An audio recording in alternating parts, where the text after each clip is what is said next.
The worst sound in the world is the silence of a house that refuses to open for you.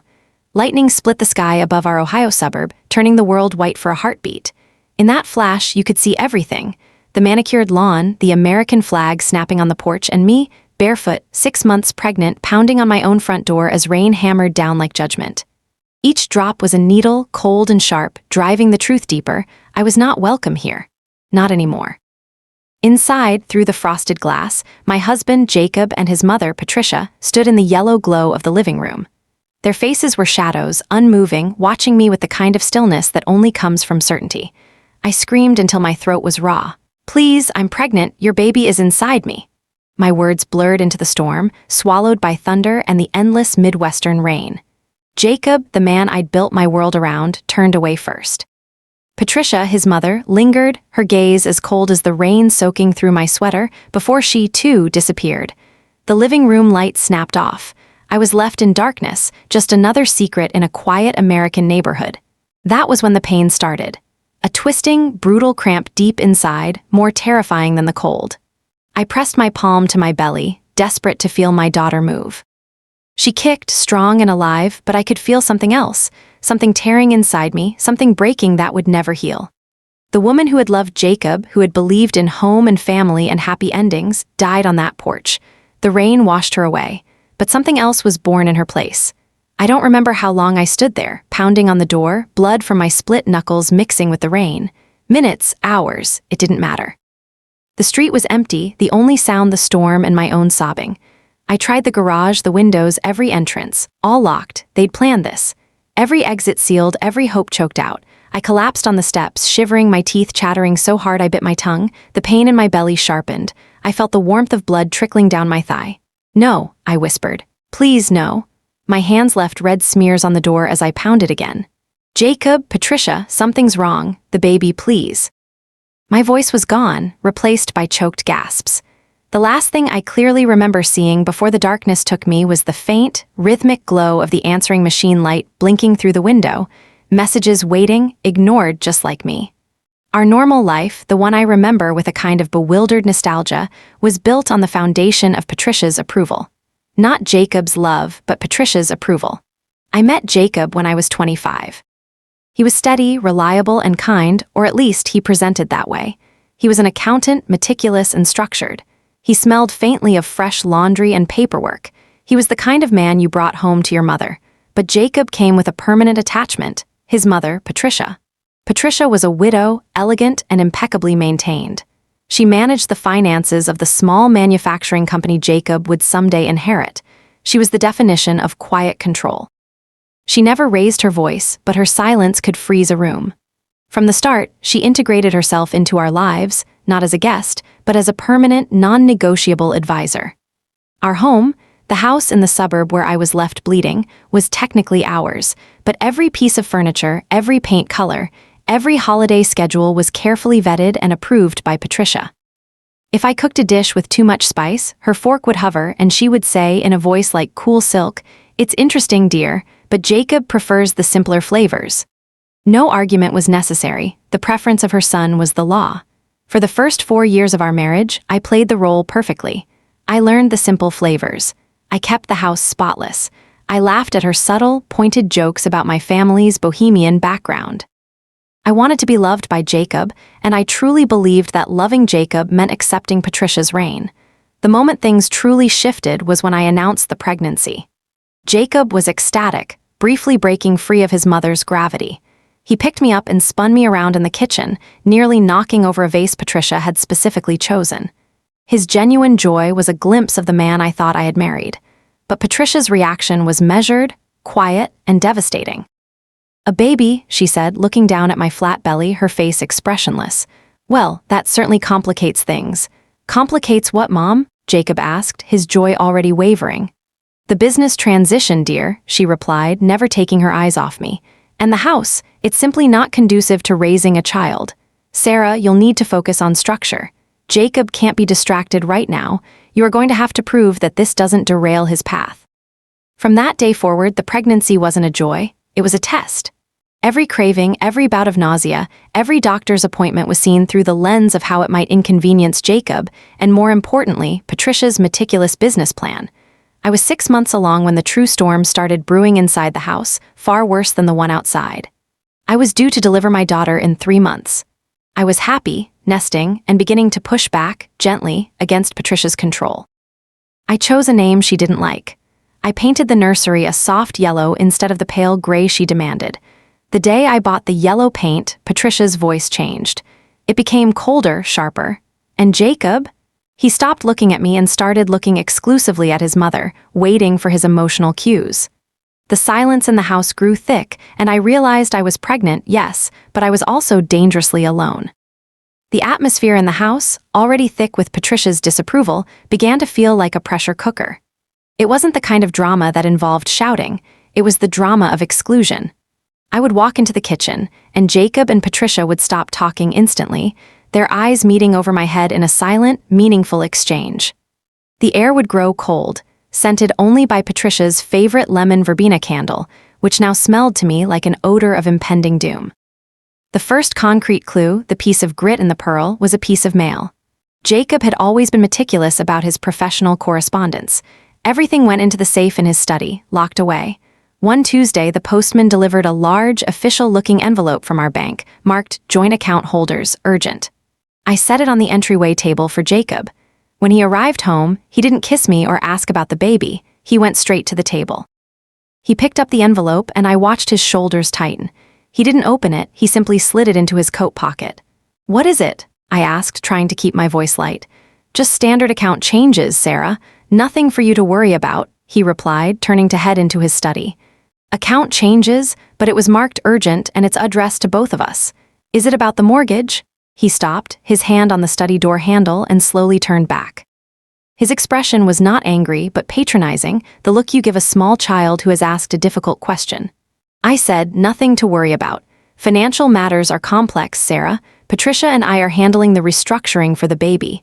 You need to focus on resting." The doctor said no stress.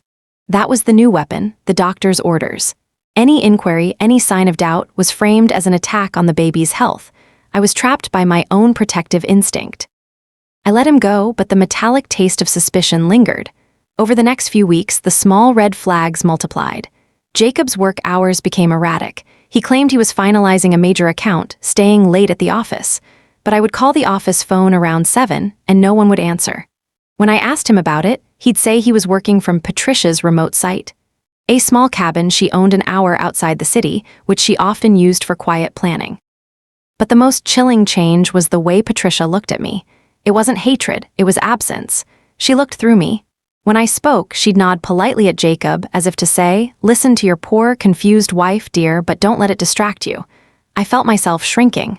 I began to attribute my anxiety to my hormones. "You're pregnant, Sarah, you're overreacting. They're just stressed about the business and the new family expense." This self-doubt was Patricia's greatest victory. She had conditioned me to mistrust my own perception of reality. Then came the conversation that finally broke through my denial. I was cleaning the master bathroom, a mindless nesting activity, when I found a small, crisp, white receipt tucked into the pocket of Jacob's discarded blazer. It wasn't a gas receipt or a dry cleaning ticket. It was a receipt for a storage unit rental. Not in our city, but in a small town 2 hours away, near Patricia's cabin. I stood there, pregnant and alone, holding the tiny piece of paper, and a cold dread washed over me that had nothing to do with hormones. Why would Jacob need a storage unit 2 hours away?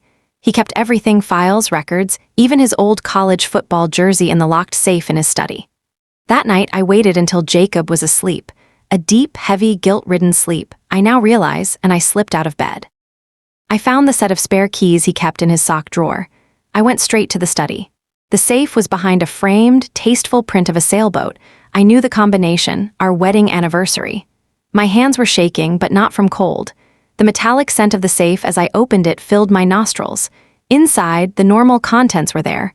Old passports, insurance papers, a few valuable watches.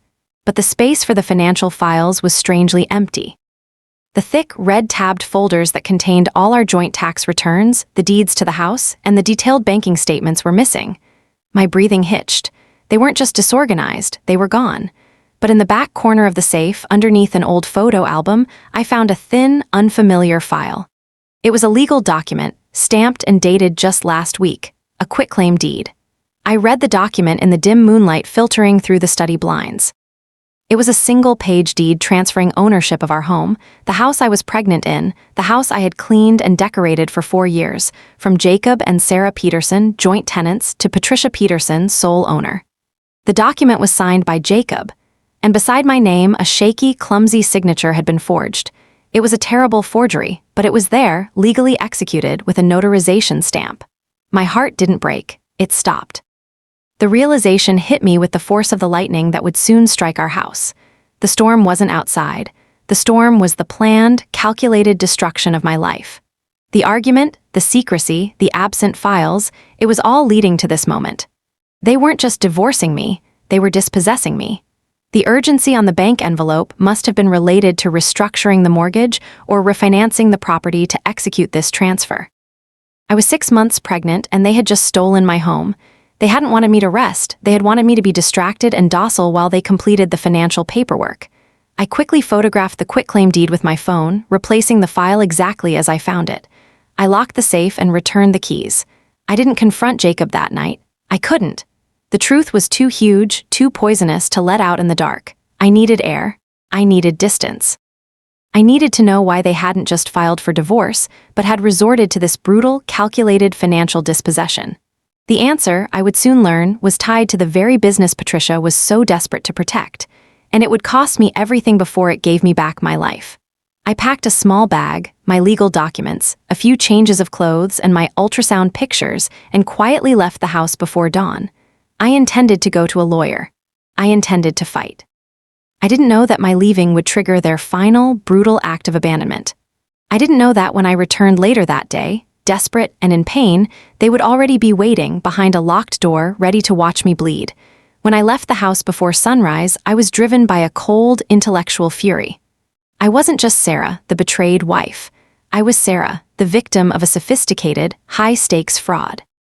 I drove straight to the office of the sharpest divorce attorney in town, Mr. Alastair. I laid out the evidence, the photograph of the forged quitclaim deed, the missing financial files, the sudden P.O. box, and the erratic behavior. Mr. Alastair was a man of quiet authority. He looked at the photo of the deed, then at my 6-month pregnant belly, and his expression hardened. "Mrs. Peterson," he said, tapping a pencil against the desk, "this is not a typical divorce case. This is criminal conspiracy and elder abuse, leveraging your emotional vulnerability and pregnancy. The forgery is blatant, but the fact that the property was transferred to Patricia means they were aiming for a scorched earth strategy to keep assets away from the marital estate." The rest of the morning was a whirlwind of legal planning. Mr. Alastair immediately filed for an emergency restraining order on our financial accounts and began drafting a legal challenge to the deed transfer. He advised me to stay somewhere safe, away from Jacob and Patricia, until the courts could intervene. "They know you know now," he warned. "They are cornered. People who commit fraud this brazenly often panic." I felt a dangerous surge of confidence. I had the law on my side. I had proof. I had done the smart thing, but they were always one step ahead.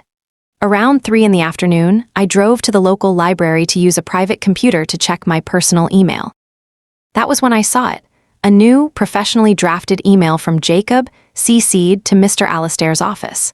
The email was a masterpiece of emotional manipulation and preemptive legal defense. It stated, coldly and formally, that I had suffered a severe emotional breakdown due to the stress of pregnancy. It claimed that I had been exhibiting erratic behavior and had abandoned the marital residence, leaving them to worry about the safety of our unborn child. It demanded that I contact a specific therapist immediately, and only then would they consider letting me return to the house and discuss the temporary adjustments to the finances Patricia was making to protect the business. My fury was ice cold. They were trying to manufacture a narrative of my mental instability to discredit my testimony and justify their actions. They were painting me as the hysterical pregnant wife. And then, I saw the true weapon in the attachment. It was a screenshot of a brief, earlier email I had sent to Linda, where I had vented my frustration. "I feel like I'm going crazy. I swear I'm going to set that house on fire and take Patricia's business with it." The message was taken completely out of context and framed as proof of my destructive mental state. I panicked. I realized I needed to get back to the house, not to stay, but to retrieve any remaining physical evidence that they might destroy, hard drives, secondary documents Patricia might have missed, anything to prove my current mental competency. I drove back to the suburb instantly. I pulled up to the house just as the first massive drops of the thunderstorm began to fall. The atmosphere was charged, smelling of ozone and wet earth. I used my key, but the lock was frozen. I tried again. It wouldn't turn. They had changed the locks. I rang the bell once, then again, maintaining a shred of composure. "Jacob, it's me. I just need my computer and my medication." The seconds stretched into an eternity. Then, through the frosted glass of the front door, I saw two shadows, Jacob and Patricia. They were standing side by side, perfectly still, like statues in an ominous tableau. "Jacob, please open the door," I called out, rain already beginning to slick my hair. Patricia stepped forward, her shadow dominating her son's. I couldn't hear her, but her mouth moved in a single, silent, damning word, "Go." That's when I started to pound. The memory of that moment is still vivid. The slickness of the wood, the dull, dead sound of my fists, and the knowledge that they were watching me, choosing to leave me in the rain. I screamed the truth, that I was pregnant, that I was in danger. I saw Jacob flinch, his shadow momentarily pulling away, but Patricia's hand, I swear I saw her hand move to his arm, holding him in place. Then the lights went out. The house went dark. They had sealed the final exit. That was when the real pain started. The sharp, tearing cramp, the warm, terrifying trickle of blood. I wasn't just being abandoned. I was having a medical emergency while my husband and mother-in-law watched from behind a locked door. I finally collapsed on the steps, the cold stone a shocking contrast to the warmth of the blood soaking my clothes. I was fading, drifting in and out of consciousness, the thunder masking my pathetic pleas. I bit my tongue, trying to stay present, trying to feel my baby move one last time. Then, through the blurring rain, I heard a sound that was not the storm. It was the low, steady rumble of a car. A neighbor. They would see me. They would help. The car, an older model sedan, slowed down, the headlights cutting through the downpour. The driver's side window rolled down a crack. I lifted my head, trying to call out, trying to wave my blood-stained hand. But the car didn't stop. It accelerated past me. And as the headlights swept across the porch, I saw the face of the driver, Patricia's sister, Clara, a woman who had always feigned kindness towards me. She saw me. She knew who I was. And she kept driving. This was no accident. This was a family agreement. They were waiting for me to leave, or for the storm to wash me away, or for the problem, me and the baby, to solve itself. I blacked out completely shortly after that. When I finally woke, I was in a sterile, white room, the smell of antiseptic replacing the smell of wet earth. A nurse was checking my IV. "The baby." I choked out, my throat raw. The nurse looked down gently. "You're safe now, dear. You were found by a young delivery driver, hours after the worst of the storm. You're in the hospital. You suffered a placental abruption due to severe stress and exposure. We managed to stabilize you." She paused, and the weight of her next words was immense. "But your daughter, she was delivered in an emergency C-section. She is alive, but she is premature, very premature. We have her in the NICU. You need to rest, Sarah." My daughter was alive, but I was separated from her by glass and wires. And the man who had done this, who had watched me bleed out on his porch, was still free. The nightmare was real. And now I had to be strong enough to face it. The shock of the premature birth was a blinding fog that initially replaced the fury. The NICU was a strange, silent world of beeping machines and hushed movements. I was a mother, but I was tethered to wires and separated from my daughter by an incubator and a massive, crushing guilt. My daughter, whom I had named Hope, weighed just 3 pounds. She was perfect and fragile. I couldn't touch her, only gaze at her through the plastic, feeling the sharp, burning reality of what Jacob and Patricia had done. They hadn't just tried to steal my house, they had nearly stolen my child. The nurses and doctors were guarded, polite, and deeply concerned. They knew a trauma had occurred, but they didn't know the specifics of the locked door and the reigning betrayal. I kept my silence, focusing every ounce of energy on the sole task of surviving for Hope. Mr. Alastair, my attorney, visited the next morning. He sat by my bedside, his face grave. "Sarah, they've doubled down," he reported, placing a stack of legal documents on the tray table. "They filed a countersuit last night. They're seeking a temporary emergency custody order for Hope." My breath caught. "Custody? But why?" "They are using the email you sent to your friend, the one about burning the house down, and the fact that you abandoned the residence and collapsed outside." They are claiming that given your unstable mental state and financial destitution due to your unemployment, they are the only stable, responsible family members who can care for the child, citing Patricia's wealth and Jacob's corporate stability. The strategic brilliance of their cruelty was breathtaking. They knew I was dependent on them, not just financially, but geographically. They had manufactured a crisis, used my natural emotional venting as evidence of insanity, and now were attempting to take the last thing I had, my child. "But I have the quitclaim deed," I whispered, tears of helpless fury rolling down my temples. "I have proof of the forgery." "And we filed that, Sarah, but these are two separate battles. Property law is slow.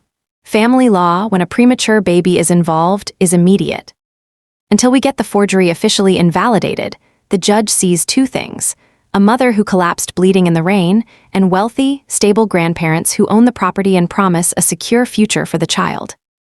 Mr. Alastair's words were a cold shower of realism. I was in a hospital gown, weak from surgery, terrified for my tiny daughter, and now facing a battle for motherhood against a calculating legal team led by Patricia. I had to fight their narrative of my instability with a strategy of absolute unflappable stability. I immediately changed my focus. The house, the money, the divorce, it all faded. The only thing that mattered was hope. The first action I took was reclaiming my voice.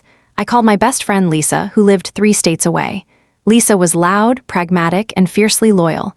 She was the opposite of the quiet, obedient wife Patricia demanded. "Lisa," I said, my voice thin but steady. "I need you to come to Ohio. I need you to be my witness, my strength, and my sanity." Lisa didn't ask questions. She booked the next flight. While I waited for her, I implemented a strict NICU schedule. I refused pain medication that made me drowsy. Every 3 hours, I was at Hope's side, pumping breast milk, which the doctors agreed was the one irreplaceable thing I could provide. I took photos of myself holding Hope's tiny hand, talking to her, reading to her. I meticulously documented every interaction, every small weight gain, every milestone. This was my strategic narrative. I was not the unstable, hysterical woman Patricia described. I was a mother fighting through severe trauma to protect her child. Every photo, every visit log, every perfectly labeled vial of milk was evidence of my competency. Jacob and Patricia showed up 3 days after the birth, dressed in tasteful, expensive clothes. They did not come to my hospital room, they went straight to the NICU viewing window. A nurse, recognizing the tension, intercepted them gently. "Visiting hours are limited for new parents right now." Patricia, holding a brand new, expensive designer baby blanket, looked outraged. "We are the grandparents. We need to see our grandchild. Where is Sarah? We need to discuss the child's future."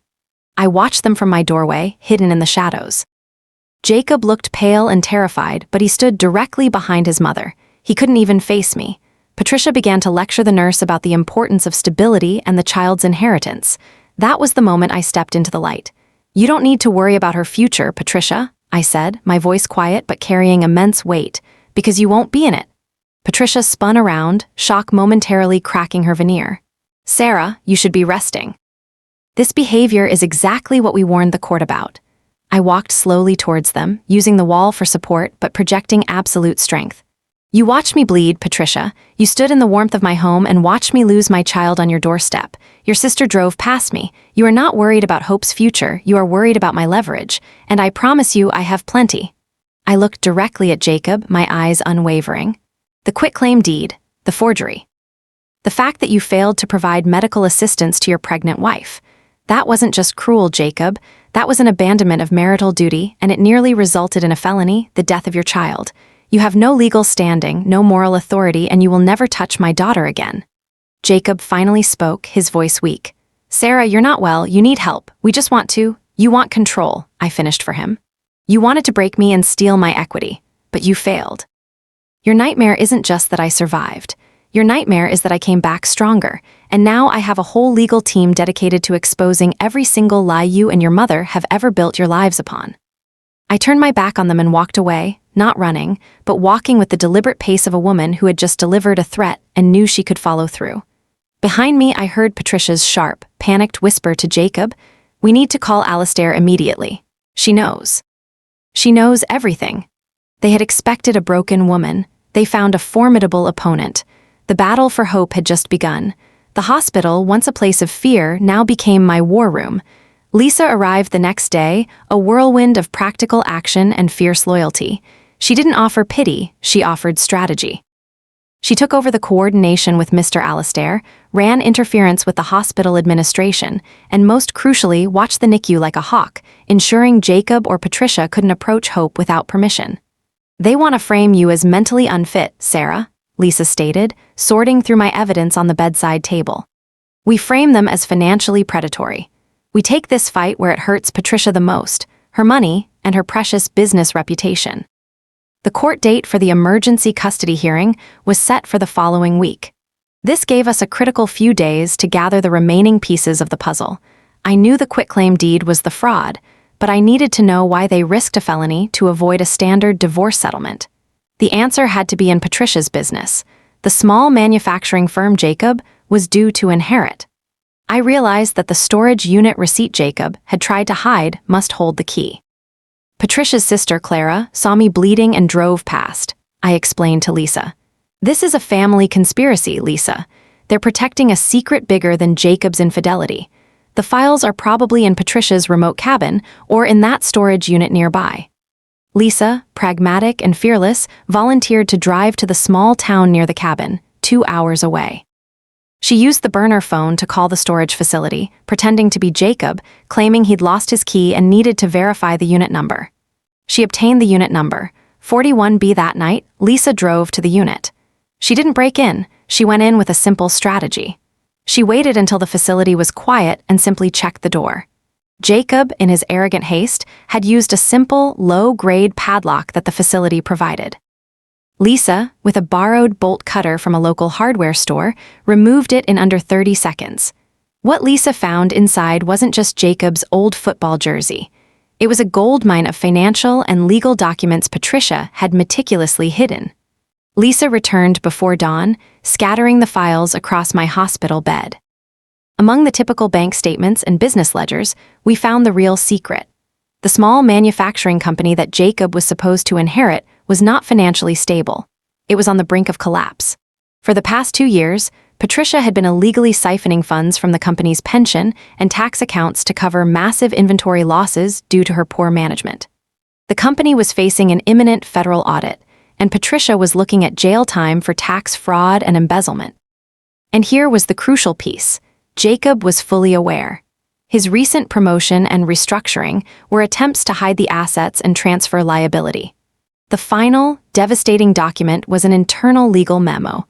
The family attorney had advised Patricia that in the event of a divorce, her massive personal liability and the company's debt would become marital debt, half of which I, Sarah, would be legally responsible for. This wasn't about the house. It was about $1.5 million in corporate debt that Patricia needed to escape. If I got a settlement, I would also inherit half her legal trouble. The only way to save her legacy and her son was to dispossess me entirely, labeling me an unstable liability and transferring the home to Patricia before the debt became public. The abandonment in the rain wasn't cruelty. It was a desperate, panicked attempt to keep me busy, sick, or discredited while they finalized the fraud before the audit hit. I looked at the documents, the spreadsheets, the marked ledgers, the internal memos, and the shock finally subsided, replaced by an absolute, cold fury. They didn't just abandon me, they tried to saddle me and my premature daughter with a mountain of illegal debt. Mr. Alastair's jaw nearly dropped when he saw the files. "Sarah, this changes everything. We don't just win the custody battle, we take the entire narrative. They are the criminals, not you." We shifted the strategy from defense to a strategic, devastating counterattack. The custody hearing took place 3 days later. Jacob and Patricia arrived looking confident, armed with their expensive legal team, ready to present their narrative of my instability. I arrived in a wheelchair, still weak from surgery, but wearing my most dignified black dress, with Lisa and Mr. Alastair at my side. Patricia spoke first, her voice smooth and practiced, painting me as an erratic woman who jeopardized her child's health and safety. She spoke of her wealth, her stability, and the safe environment she and Jacob could provide for the baby. Jacob stood behind her, silently nodding, avoiding my eyes. When it was our turn, Mr. Alastair didn't focus on the abandonment. He went straight to the financial core. He presented the quitclaim deed forgery, then the internal business memos detailing the $1.5 million in corporate embezzlement, followed by the memo advising Patricia on how to avoid marital debt through divestment. "Your Honor," Mr. Alastair stated, his voice ringing with authority. The petitioners, Patricia and Jacob Peterson, did not attempt to remove Sarah Peterson from the marital home because they worried about her mental state. They did so to unlawfully divest themselves of over $1 million in corporate debt accrued through fraud. The abandonment of a 6-month pregnant woman in a storm was not an act of neglect. It was an act of a desperate financial criminal attempting to eliminate a witness and a liability before a federal audit. Furthermore, he continued, holding up the emergency room admittance documents, we can prove that Jacob Peterson had visual confirmation of Sarah Peterson's medical distress on his own porch and actively chose, at the insistence of his mother, to lock the door and deny medical assistance. This is not the action of a loving father or a responsible guardian. This is the action of a conspirator. The courtroom was silent. Patricia's face was white, her composure finally shattered. Jacob looked like a trapped animal. The judge, seeing the sheer volume of documented corporate fraud, didn't hesitate. The emergency custody petition was dismissed with extreme prejudice. Furthermore, the judge ordered an immediate protection order in favor of Sarah, barring both Jacob and Patricia from coming within 500 feet of me or the baby, and ordered the quitclaim deed investigation to be immediately handed over to the county prosecutor's office for criminal review. We didn't just win the custody battle, we launched a catastrophic legal missile straight into the heart of Patricia's empire. Jacob watched helpless as his carefully constructed future vanished, not because of a divorce but because of his mother's greed and his own cowardice. I left the courthouse that day, not in a wheelchair but standing tall, leaning slightly on Lisa's arm. I was still weak, still recovering, but I was free. I had my daughter, and the justice I craved was already in motion. The judge's decision wasn't just a legal ruling, it was a detonation. The news of the custody denial, coupled with the mandatory referral of Patricia's company records to the county prosecutor's office, spread like wildfire through our insular, respectable suburb.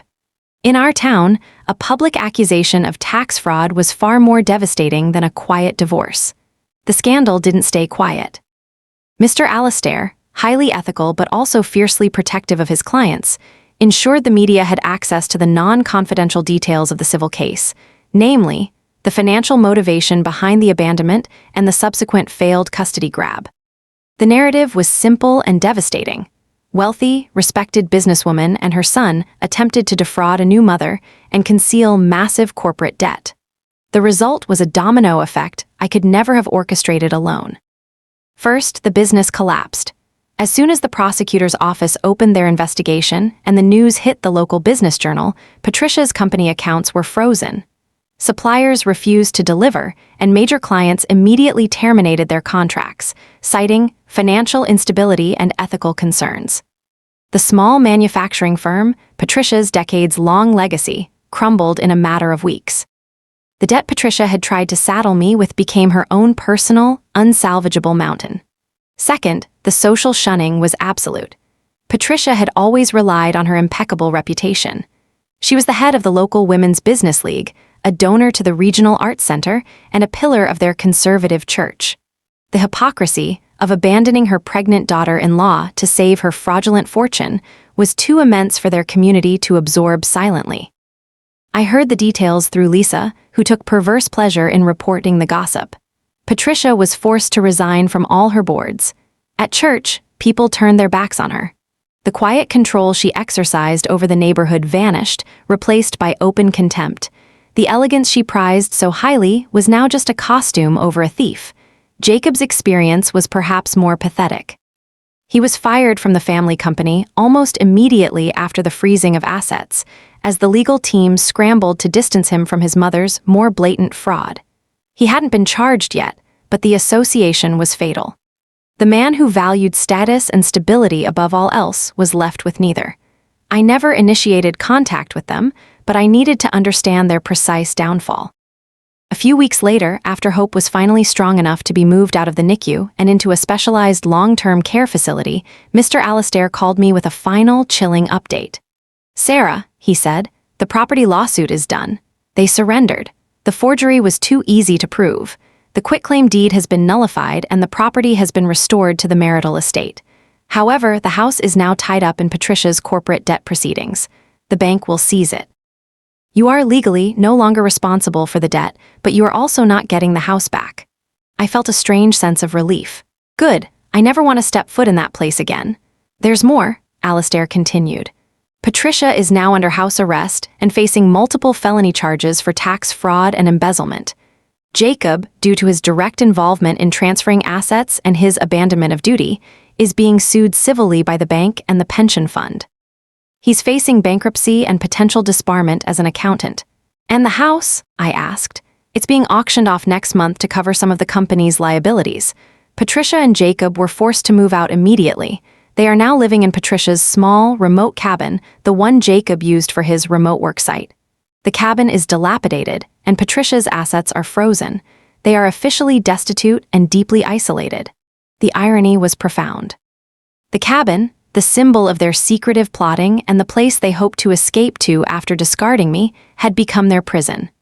They were cornered and forced back into the remote isolation they thought they only needed for their lies. I spent an hour that evening looking at the final documents, the court orders, the foreclosure notice for the house, the warrants for Patricia's arrest. I wasn't celebrating, I was witnessing an irreversible consequence, a moral judgment rendered by the cold, impartial hand of the law. I hadn't sought revenge, I had sought justice, and justice in this case was comprehensive. They had thrown me out in the rain to save their empire. In the end, they lost the empire, the house, their freedom, and every shred of their reputation. I was safe, warm, and had my child. They were trapped in a remote, cold cabin, stripped of every luxury and social standing they valued. The nightmare they created for me had become their permanent reality. Now, my focus shifted completely. I had won the war, but the quiet, personal battle for Hope's health and my own financial survival was just beginning. The greatest victories are often the quietest ones. Mine was not winning the lawsuit, it was bringing Hope home. The months that followed the court ruling were dominated by the slow, exhausting rhythm of the NICU. Hope was a fighter, a tiny beacon of life in a sterile glass box, but she was fragile. I spent every day at her side, leaving only to sleep for a few hours at the temporary apartment Lisa helped me secure, a small, sunlit place on the other side of the city, miles away from the shadows of my former suburb. The apartment was sparse but clean. It had the smell of new carpet and fresh paint, an absence of history that I deeply cherished. It was my first true home that Patricia had never touched. My days were structured around Hope's needs, pumping milk, talking softly to the incubator, attending endless meetings with neonatologists. In those long, silent hours, watching my daughter's tiny chest rise and fall, I began the real work of emotional healing. I realized that the physical violence of the storm and the abandonment had been horrifying, but the subtle, daily violence of Patricia's control had been the true poison. Healing wasn't about erasing the past, it was about reclaiming the space in my mind that Patricia and Jacob had occupied. I made a conscious, deliberate choice. I stopped asking about them. Lisa would sometimes get reports. Jacob was working odd jobs, Patricia was appealing her house arrest, the cabin was freezing, but I would gently cut her off. Their story is over, Lisa, I would say. My story is just beginning. Every ounce of energy I spend thinking about their misery is energy stolen from Hope. This emotional detachment was crucial. I wasn't forgiving them, I was simply choosing relevance. They were no longer relevant to my life, my health, or my future. Their consequences were fixed, my future was fluid, and that's where my focus belonged. Financial independence was the scaffolding of my new life. With the house tied up in debt and the legal fees mounting, I couldn't wait for a slow property sale. I had to earn. Before marrying Jacob, I had been a skilled freelance writer and editor. I reopened my business, working late into the night at the kitchen table, writing articles and editing manuscripts while listening to the soft, rhythmic hum of my breast pump. The work was grueling, especially balanced with the constant worry of the NICU, but every invoice I sent, every check I received, felt like a powerful declaration of self-sufficiency. This money was clean, honest, and entirely mine. There was no Patricia to vet it, no Jacob to hide it. It was the purest form of empowerment. The first major milestone came 6 weeks after Hope's birth. She was stable enough to be taken off the ventilator. I was allowed to hold her, skin to skin, for the first time without the interference of tubes. Holding her tiny, impossibly light body against my chest, feeling her soft breath, was an epiphany. All the pain, the betrayal, the freezing rain, it was all worth this single, perfect moment. I whispered to her, "You are the victory, Hope. You are the only house I ever needed." The final, definitive step in my recovery came 3 months later when Hope was discharged from the hospital. Bringing her home, carrying her precious 3-month-old, 6-pound body out of that sterile environment and into my bright, simple apartment was the true end of the nightmare. Lisa and I had carefully prepared the space. The nursery was painted a soft, peaceful blue, a color of calm stability, not the frantic yellow that had triggered Patricia's fury. We had a small gathering of my true, loyal friends and the nurses who had cared for Hope to celebrate her homecoming. In that moment, holding my daughter, looking at the faces of people who loved me unconditionally, I realized the core moral lesson of my story. The real danger wasn't external cruelty, it was internal dependence. I had allowed myself to become dependent on Jacob's status and Patricia's approval, confusing their control with stability. The storm had stripped me bare, but it forced me to build a foundation of my own making, rooted in integrity, hard work, and the absolute love for my child. The house, the wealth, the reputation, they were all illusions that melted away in the light of the truth. What remained was me, Hope, and the quiet, unbreakable strength forged in the rain. I was poorer, yes, but I was richer than I had ever been. I took Hope into the nursery, settled into the rocking chair, and began to sing. The house was quiet, safe, and filled with a warmth that came from within. The cold, brutal silence of the locked door was finally, truly broken. The greatest deception Patricia and Jacob ever pulled was not the forgery. It was convincing me that control equaled love. Patricia controlled every holiday, every budget, and every decision, and in that rigid structure, I mistook compliance for peace. Now, raising Hope in my quiet apartment, I understood the difference between their cold, brittle control and the warm, flexible strength of true power. My power wasn't in owning a large house. It was in knowing that if the lights went out, I could fix the fuse. My power wasn't in inheriting a corporation. It was in earning every dollar on my own kitchen table, knowing that money was clean and honest. As Hope grew stronger, hitting every milestone the doctors doubted, my own emotional resilience solidified. She was my constant reminder that life is fragile, and therefore, every breath is precious. I learned to view my former life with a detached, clinical eye. I never initiated contact with Jacob or Patricia. But sometimes, when sorting through legal papers, I would see their names, and I would feel a deep, sad pity, quickly followed by the profound gratitude that their misery was no longer mine. Their lives were still defined by the consequences of that one desperate act. Jacob was fighting bankruptcy and the shame of disbarment. Patricia was living under the heavy shadow of federal investigation and social ostracism, confined to a small, cold cabin, a place designed for temporary escape, now their permanent prison. They lost the very thing they tried to save, reputation and financial solvency. I realized that their punishment was never meant to come from me, it was inherent in their character. The seeds of their downfall were planted the moment Patricia chose greed over humanity, and Jacob chose cowardice over his wife and unborn child. I was just the unfortunate witness who happened to have a capable lawyer. I began to build a new community, one not dictated by Jacob's social standing. I joined a support group for mothers of NICU babies. These women understood the particular, high-stakes terror of fighting for a child's life. We shared stories of fear and triumph, and in that shared vulnerability, I found a sisterhood far deeper than any social circle the Petersons had commanded. One afternoon, I was talking to a friend from the group, another strong single mother named Chloe, about the struggle of starting over. "I still feel residual guilt, Chloe," I admitted. "Not about the divorce, but about the storm. I hate that my daughter's life started with such violence and fear." Chloe looked at me, her eyes kind and steady. "Sarah, you didn't cause the storm. Jacob and Patricia did. But the fact that you survived, that you pushed back, that you gave birth to a fighter, that's what she will inherit. Hope didn't start with fear. She started with proof of your fight. She started with strength." Her words were a balm. I stopped viewing the abandonment as a trauma inflicted on Hope and began viewing it as a purifying fire that forged her beginning.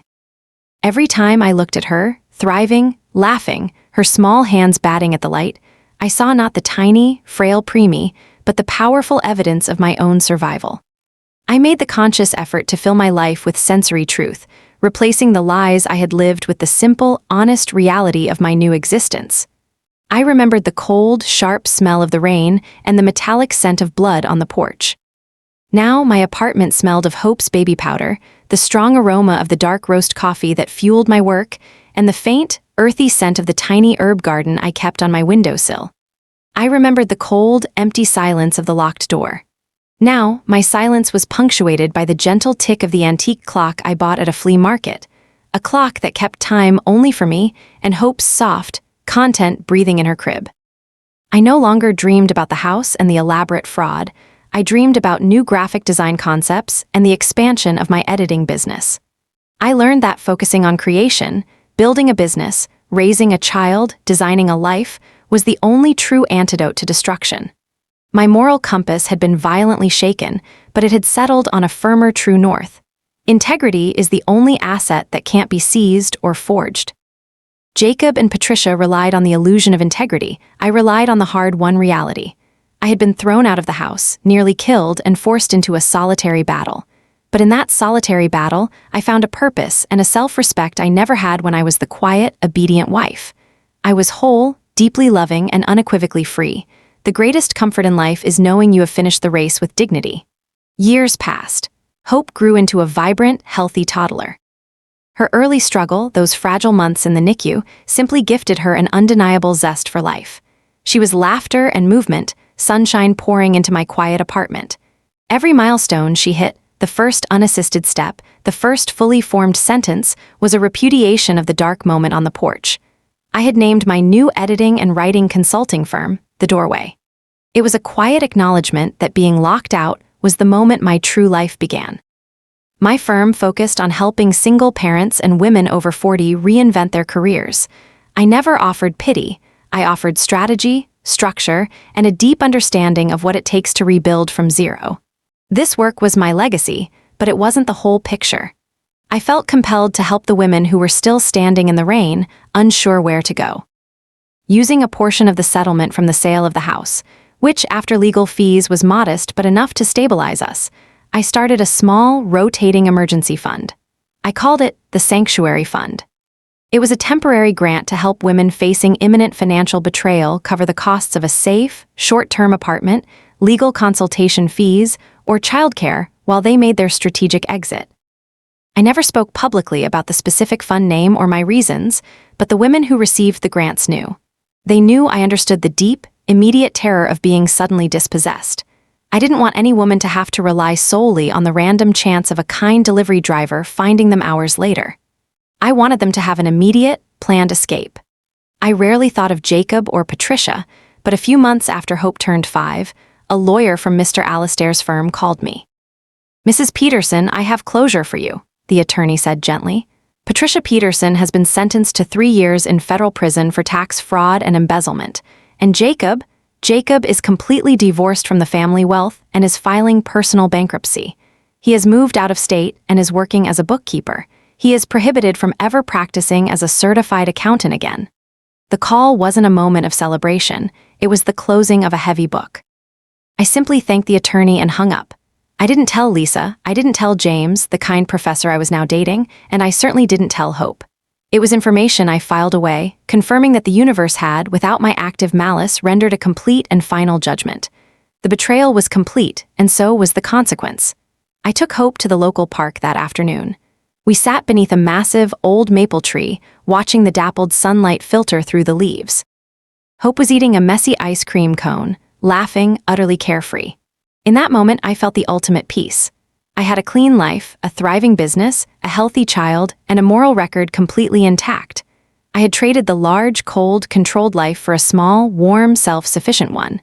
I looked at the beautiful chaos of Hope's sticky face and the bright, strong life she exuded, and I realized the ultimate lesson of the locked door. Cruelty is sometimes the greatest catalyst for courage. They tried to destroy me, but they only succeeded in forcing me to become the woman I was always meant to be, strong, independent, and utterly self-reliant. They thought I would drown in the storm. I learned how to swim. The house, the money, the reputation, those were the illusions they chased. My integrity, my daughter's life, and my capacity for love, those were the realities I saved. I had been locked out of the house, but I was finally, truly, let into my own life.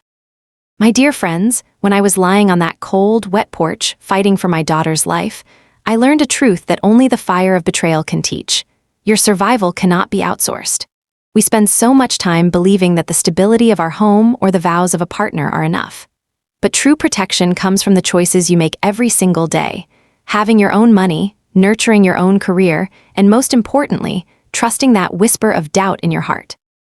My husband and his mother abandoned me bleeding in the rain, hoping to wash away their financial crimes. But the water didn't wash me away. It stripped me clean. And what emerged was a woman who knew that the only safe house in the storm is the one you build within yourself. Ask yourself today, what secrets are you ignoring to maintain the illusion of peace? Don't wait for the lightning to strike your life before you secure your exit plan. Secure it now. Thank you for letting me share my heart. If this story spoke to the quiet strength you hold inside, please share it and tell me in the comments, what boundary did you finally draw to save your own life? Until next time, be safe, be smart, and always, always trust your instinct. The script is complete, totaling approximately 8,300 words.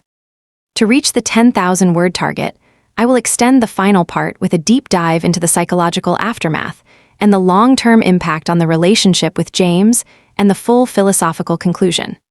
Since the initial structure only budgeted for 8 parts and a closing, and the user requested 10,000 words, I will add one final extended reflective section to reach the goal. The wreckage of betrayal leaves deep psychological scars that the law cannot heal.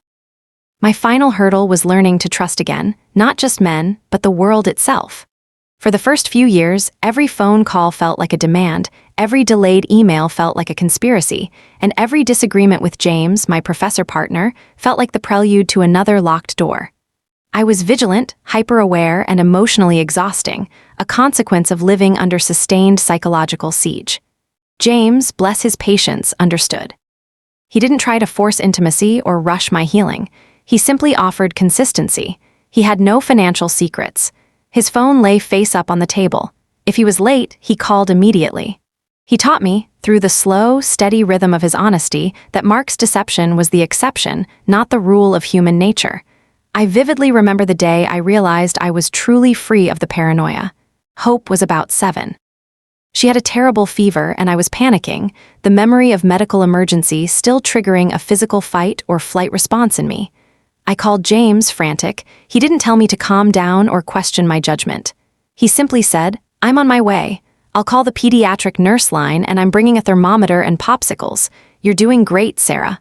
When he arrived, he didn't try to take over. He sat with me, researching symptoms, making me tea, sharing the responsibility without stripping me of my authority as her mother. I watched him handle the crisis with quiet, shared competence, and I realized, this is what stability feels like. Not control, not wealth, but shared, reliable burden. That was the crucial, final lesson the betrayal taught me. The kindest, most loving people are not the ones who promise you luxury, but the ones who promise you presence when the storm hits. My work with the Sanctuary Fund expanded from being a side project to being a formalized nonprofit. I leveraged my graphic design skills and my business acumen to secure funding from local community leaders who were quietly horrified by the stories of financial abandonment that still occur every day in our wealthy county. I made sure every woman who received support understood the philosophy. The money is temporary. The strategy is permanent. We taught them how to access public records, how to separate debt from assets, and most importantly, how to recognize the early, subtle signs of psychological and financial control. I became a speaker at local women's retreats, sharing my story not as a victim, but as a rebuilder. I refined my message down to 3 essential principles for survival. Trust the flitch. That cold tremor in your gut, the moment of doubt that tells you something is wrong, that is your deepest intelligence. Listen to it immediately, even if it seems dramatic. Never let a controlling partner redefine your reality. Document the truth. The emotional truth is worthless in court. The legal truth lives on paper. Every email, every bank statement, every canceled check is an immutable fact. Paper does not lie, it simply waits to be discovered. Choose irrelevance. Once you have the evidence, your silence is your greatest weapon. Do not scream, do not beg, do not try to gain emotional closure from the person who betrayed you. Their downfall is their consequence. Your peace is your reward. By detaching and choosing irrelevance, you ensure that the only story that continues is yours. My relationship with my 2 older children from my first marriage, David and Clara, deepened profoundly. They had watched me navigate the betrayal and the healing with dignity, and they respected my boundaries. They were now adults, and they treated me with the clear, unburdened love of children who knew their mother was finally, entirely her own person. Years after the divorce, I stood on the porch of the simple, honest home I purchased with James, a small wooden house near the lake, smelling faintly of pines and coffee. It was quiet. It was safe. And the door was always, unconditionally open. I thought back to the night of the storm. The sound of my fists against the wood, the chilling sight of Jacob and Patricia turning the lights off. I realized that in their cold, calculated cruelty, they had inadvertently given me the most profound gift. They had burned down the illusion so I could build the reality. I was Sarah, the mother, the business owner, the survivor. I was not Jacob's wife, nor Patricia's project. I was complete. And that completeness was built on the foundation of the cold, wet porch where the old me died and the warrior was born. My dear friends, the most terrifying thing a person can face is the truth of betrayal. But I am here to tell you that the very moment they try to erase you, they give you the unique opportunity to rewrite your own history. The house they locked me out of was simply wood and stone. The life they tried to take was one I was already too small for. The key to the locked door was never in their hands. It was always in my willingness to choose integrity over illusion. So I ask you today, if the storm came tonight and you were left on the porch, would you know exactly where to go? Would you have your sanctuary fund of self-reliance ready? Don't wait for the pain to clarify your vision. Act now. Remember, when you are forced to climb out of the abyss, you gain the strength to lift others. Be strong. Be strategic. And always know that the deepest peace is the one you earn for yourself. Thank you for listening to my story. If this message resonated with you, please share it with a woman who needs to hear it and tell me in the comments, what is the one thing you refuse to let anyone take from you again? Until next time, be safe, be smart, and always, always fight for your own light.